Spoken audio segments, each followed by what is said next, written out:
दोस्तों जय गुरुदेव। ये हमारी वीडियो नंबर 26 है। दोस्तों बीमारी और विकार पर हमारा ये वीडियोज़ का सिलसिला चल रहा है जो 23 नंबर से 30 नंबर तक चलेगा। कई मरीजों द्वारा ये आग्रह किया गया, ये सवाल पूछा गया मुझसे, मरीजों के घर वालों के द्वारा भी पूछा गया। मेरे सर्कल में कुछ लोगों ने मुझसे पूछा कि सर आपको इन तकलीफ़ों के बारे में या विकार के बारे में इतनी नॉलेज कैसे है। दोस्तों इसका सबसे बढ़िया जवाब यही है कि नॉलेज नाम की कोई भी चीज़ नहीं है। नॉलेज पढ़ने से कभी नहीं आती। हम इस चीज़ को झेल चुके हैं दोस्तों। आपको अच्छे से अच्छा वैद्य, डॉक्टर, हकीम सिर्फ इलाज बता सकता है, इलाज कर सकता है, लेकिन वो आपको ठीक होने की राह पर कभी नहीं डाल सकता, क्योंकि उसको इस चीज़ की नॉलेज नहीं है। वो सिर्फ पढ़ाई हुई चीज़ों के ही एक्सपेरिमेंट्स आपके ऊपर कर रहा है। बदलता रहेगा दवाइयों को, तो कोई ना कोई दवाई तो आपको लगेगी ही लगेगी, और वो कुछ समय के लिए आपको आराम देगी, मेंटली आराम मिलेगा, लेकिन वो फिज़िकली आराम पूरी तरह से नहीं मिलेगा दोस्तों, क्योंकि वो दवाइयाँ अंदर जाकर साइड इफ़ेक्ट्स शुरू कर देती हैं। हमने कई वीडियोज़ में इस बारे में बताया है और हम ज़्यादा इसके ऊपर वीडियोज़ पे ज़िक्र नहीं करना चाहते दोस्तों। कल को कोई पद्धति वाला ये समझे कि ये तो हमारे ही खिलाफ़ वीडियोज़ बनाने लग रहा है, तो ऐसा नहीं है दोस्तों। हमें किसी से कोई लेना देना नहीं है। मैंने मेरी परेशानी के बारे में ज़िक्र किया है। मुझसे लोगों द्वारा या मरीज़ों द्वारा ये पूछा गया था। मेरा सबसे पहला मानना ये है, किसी भी प्रकार की कोई भी तकलीफ़ है, नहीं है, या भविष्य में कोई होने की आशंका है, तो सिर्फ़ जानकारों से ही सलाह लें। जानकारों से सलाह लेने का अर्थ ये है दोस्तों, कोई वैद्य, हकीम या डॉक्टर जो अच्छी उसकी नॉलेज रखता हो, उससे परामर्श लें। जिसको ये तकलीफ़ होके हटी हो, उससे परामर्श लें। डॉक्टर, वैद्य, हकीम या फिर झोला छाप डॉक्टर, इनके चक्करों में ना पड़ें। दवाई वाली दुकानों पे कई बार जाकर हम दवाइयाँ लेते हैं, उनसे सलाह लेते हैं डॉक्टर, इनके चक्करों में ना पड़े दोस्तों। ये विकार है, ये बीमारी नहीं है। अगर आप इस तरह से इनकी सलाह लेके कोई इलाज लेंगे तो आपको परेशानियाँ बहुत ज़्यादा झेलनी पड़ेंगी। मैंने भी ये छोटी मोटी गलतियाँ की थी दोस्तों, लेकिन इनको बढ़ने नहीं दिया। बहुत जल्दी ही मुझे पता लग गया कि इसकी नॉलेज सिर्फ़ उसको ही होगी जिसको यह तकलीफ़ हुई होगी, या जिसने इसके बारे में पूरी तरह से पढ़ रखा है या नॉलेज ले रखी है। तभी दोस्तों मुझे आराम मिला, गुरु घर का पता मिला। आप भी जाएं। हम हर बार वीडियो में यही कहते हैं, इस जगह का फ़ायदा जितना उठा सकते हो, इस आशीर्वाद का जितना आप फ़ायदा उठा सकते हो दोस्तों उठाओ। 500 साल से सेवा कर रहे हैं, उनके कोई टाइम लिमिट नहीं है। वो आपको आपकी पूरी उम्र भी, आपकी आने वाली पीढ़ियों की सारी उम्र भी वो सेवा मिलती रहेंगी दोस्तों। हमारा तो यही गुरु घर से एक विनती है कि उनका हम पर आशीर्वाद इस तरह से गुरु जी का बना रहे। अब दोस्तों जो मेरी नॉलेज के बारे में वीडियो में था, वो सबसे बड़ी बात क्या होती है दोस्तों, मेन परेशानी जो कुछ हद तक मेरे साथ रही हैं, आप लोगों के साथ ना रहे, इसलिए मैं ये वीडियो बना रहा हूँ। सबसे अहम परेशानी है दोस्तों, किसी से किसी भी तकलीफ़ के बारे में या किसी भी कमी के बारे में ज़िक्र ना करना। दोस्तों ज़िक्र ना करना सबसे बड़ी तकलीफ़ है। ऐसा कोई गुनाह या ऐसी कोई चोरी हमने नहीं की है कि दोस्तों हम उस चीज़ को छुपाते फिरें। आपको कोई तकलीफ़ अगर है तो अपने माँ बाप से, डॉक्टर, वैद्य, हकीम जो आपके जानकार हों, फैमिली डॉक्टर हों, उनसे, संबंधित डॉक्टर से, या किसी को ये तकलीफ़ कभी हुई हो उनसे सलाह लें, उनको बताएं, उनके विचार लें।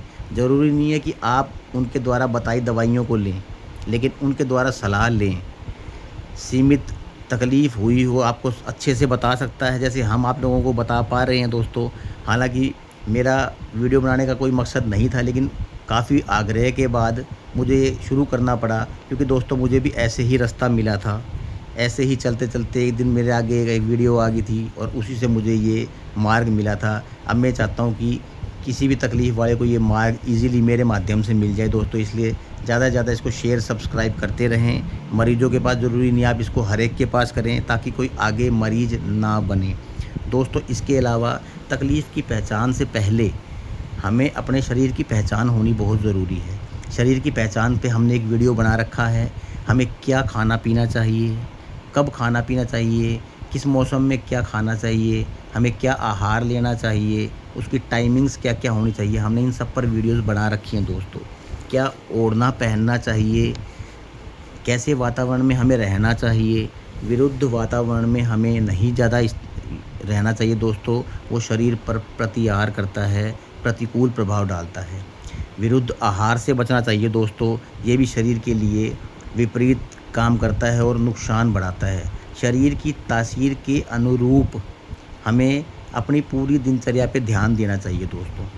इससे जो तकलीफ़ बढ़ने वाली समस्याएँ वो तो कम होती हैं, तकलीफ़ ख़त्म भी हो जाती है दोस्तों, ना के बराबर हो जाती है, बिल्कुल दब के रह जाती है, तो उसको तकलीफ़ को ख़त्म होना ही कहा जाता है दोस्तों।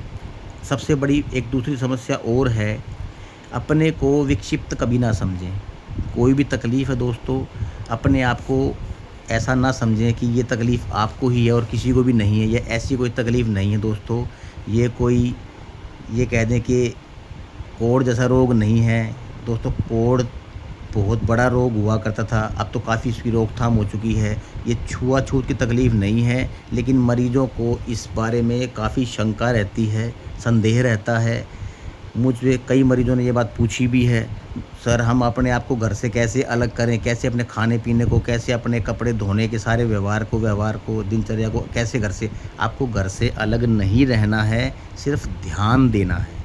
ये बात अच्छी है कि हम सोचते हैं कि ये तकलीफ़ हमारे परिवार में या किसी हमारे सर्कल में या मिलने-जुलने वाले को ना हो, लेकिन अपने आप को एक तरह से काट कर और इस तरह से विक्षिप्त समझना दोस्तों, ये सबसे बड़ी भूल है। तकलीफ़ कभी ठीक नहीं होगी अगर आप ये सोच रखेंगे तो। दोस्तों शरीर स्वस्थ है तो सब कुछ है, वरना कुछ भी नहीं है।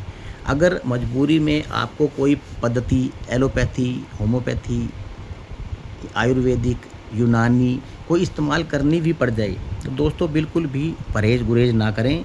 उसका उस हद तक इस्तेमाल करें जहाँ पर आपको रिलीफ़ मिले।